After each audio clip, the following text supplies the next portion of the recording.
Now we've got Anthony here with HeartHero. There's Anthony. All right, there's the HeartHero that we're going to learn about in a second. Let's pick this thing up, Anthony, and tell me what this does. So this is the next generation of AEDs. It's small, it's portable, it's lightweight, coming in at 1.3 pounds. It's digitally connected, cellular and Bluetooth technology. So as soon as the pads detect chest impedance, they let the EMS know AED deployed at this GPS location. It's going to bring care right to where you are. All that data is then uploaded to the cloud that we can push directly to the ER. Doctors can make great clinical decisions as soon as that patient arrives.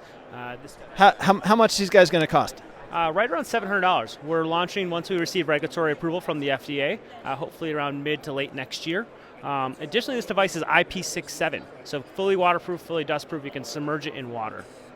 And what kind of batteries does it use? How many shocks does it give? So we run off of 4 CR123 batteries. It can do well over 100 shocks, lasts 3 years in the device, same with the pads for 3 years as well. I would think that you would use it once and call it a day.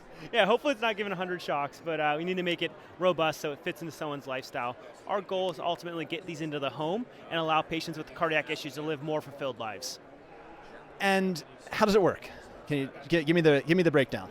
So all you do, this device is not turned on. We can't give away all of our secrets yet, but you'll pull the pads out, the device will turn on, and you just place the pads. As easy as that.